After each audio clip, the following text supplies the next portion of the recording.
Well, friends, the state of Indiana is in a statewide disaster emergency. Oh no, it's so scary. Alright, so I don't pay attention to the news of any sort typically. However, I do like to keep track of new bills that are passed and any executive orders that are issued. So in order to maintain my sound mind, what I do is subscribe to alerts on those pages that are hosted by the state of Indiana. I would suggest you do so as well. If you live in the United States, you should be able to do so, and I would assume that other countries, provinces, states have the same sort of thing, because the news does a terrible job of telling you the truth about just basic things that are important to know. Always go to the original source. Okay, so we're going to look at this. Preparation for the total solar eclipse 2024. April 8th, 2024. As you can see, this is hosted on in.gov, by the way. Total solar eclipse will pass directly over the state of Indiana, giving everyone in our state an incredible view of this extremely rare event. The last total solar eclipse to pass over Indiana occurred in 1869, and the next is not expected to occur until 2099. Now, I looked this up recently. It was maybe a week or two ago. That's not the date that I saw here. It was 2040 something. And that's not the date that I saw here. There was an eclipse also when I was in elementary school. I don't know. But everything's a lie. So there's that. If you go online and try to find these dates and information, it could have been changed by now. Internet's being scrubbed, you guys. I will look at one document, 1 week, and the next week it'll be changed. Whereas it is anticipated the state of Indiana will see a significant influx of several 100,000 visitors to witness what will be for nearly all a once-in-a-lifetime event. Okay, yeah, we're in the path of totality, so there are going to be people coming to see it. All right. Whereas it is of primary importance to the state of Indiana to be prepared to protect the health, safety, and welfare of the public during this event. Okay, that's reasonable. And to be prepared to swiftly and effectively respond to any emergency that may arise. Okay, again, not unreasonable. Whereas over the last year, state and local agencies have been preparing for this event, and it is anticipated there may well be widespread and significant impact placed on Indiana's emergency response, transportation, communication, and other critical infrastructure systems by this tremendous influx of visitors throughout the state. You know, I've seen headlines from fearmongers about these things, some of these things. And yeah, if you've got a lot more people coming to an area, there's going to be a stress on the transportation system because there's going to be traffic, right? More people, more cars, more accidents. Emergency response. Okay, I mean, I can see that there would be more of a stress in regards to emergency response systems because the more people you have, the more heart attacks you have. The more people you have, the more strokes you have, the more diabetic crises you have, etc., etc. Okay, so that I can see that. Communication, well, there is going to be more people using cell phone towers to live stream. Yeah, and that sort of thing. Okay. And other critical infrastructure systems by this tremendous influx of visitors throughout the state. Excuse me. I've seen, so there's a lot of stress on power outages in regards to preparation for people such as us who live in the path of totality because of apparently the vast decrease in solar production But if you really, really dig into how much energy goes into the power grid from solar,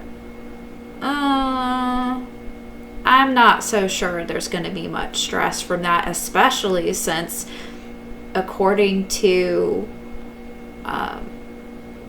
some so-called experts who that's what they do, they prepare for that sort of thing, such as I think it was in Arizona that had a partial eclipse last year, I think. Maybe it was Nevada. And they basically said, well, the power doesn't go out at night at your house, does it? That was basically what they said. They said, we've been preparing for this. We knew it was coming. It's not a big deal. We don't really know why people are freaking out about it. So why was that not a big thing then, but now people are being told that their power is probably going to go out? That's basically what we're being told here by the information issued by our county. Did I read that? Yes, I did. Okay. The massive number of people viewing this event in our state may well stress and or interfere with first responder and public safety communications and emergency response systems, such that a technological or other emergency may occur. A technological emergency? Okay, so why would this interfere with first responder communications? Why would this interfere with public safety communications?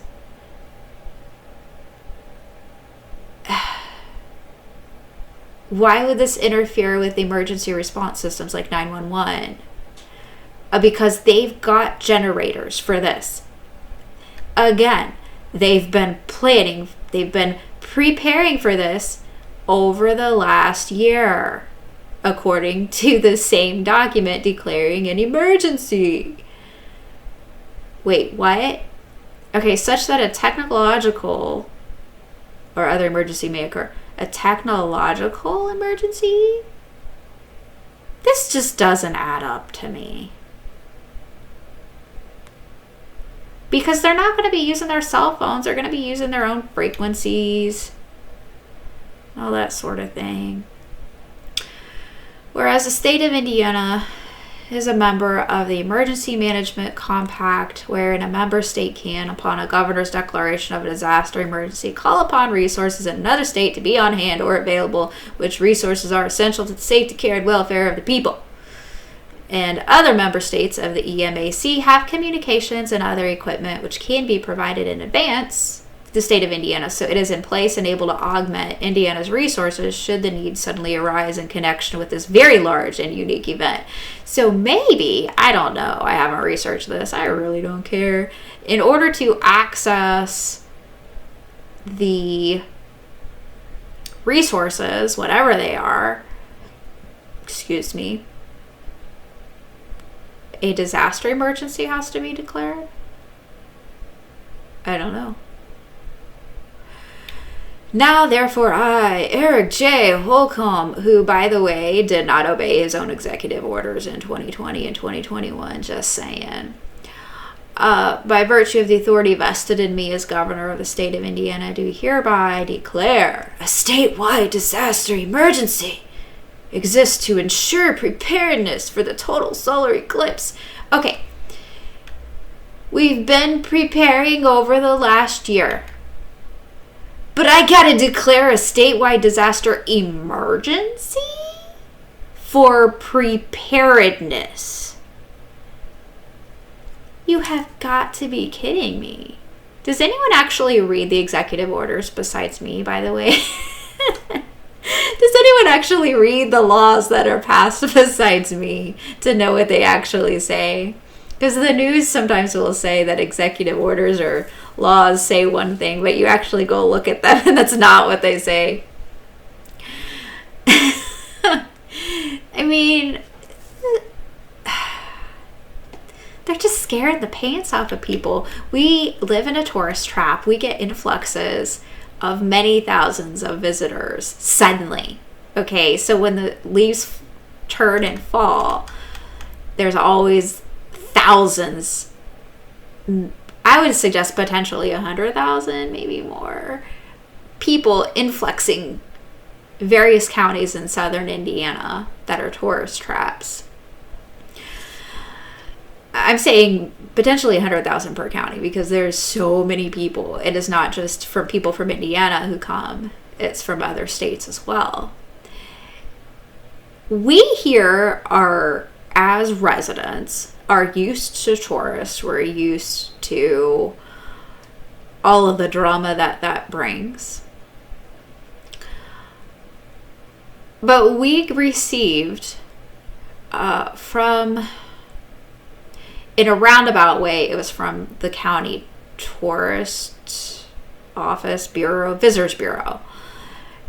And it had all of these things that we need to do in order to prepare for the eclipse. You need to have water, you need to have food, you need to have all of your stuff charged, you need to have backup power if you require power for health-related stuff, all of these other things. So when there's a blizzard coming, they don't terrify people to the extent that they are terrifying people about the solar eclipse.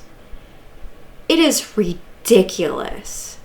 Now, when we have had actual events occur, and I'm not saying that we're told the truth about them, and I'm not saying that we're told the truth about who initiated the events, we're never warned.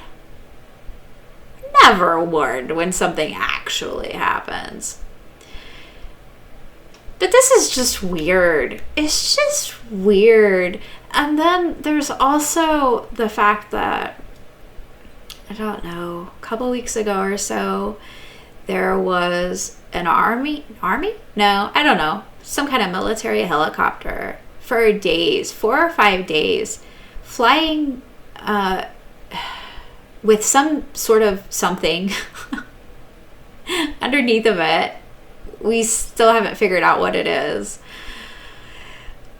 And it was to the extent that we tried to keep our cat in. It was so loud. It was near us. It didn't fly over our property, so we couldn't really get a good look at it. We live in a woods, so we could only see it through the trees. But initially I thought, well, maybe they're searching for a fugitive because they just kept going back and forth and back and forth. And then they came back the next day, and I thought, well, maybe it's a LiDAR sort of thing. But for LiDAR, they don't go over the same area a gazillion times, and that's what they were doing. I don't know what's up, guys.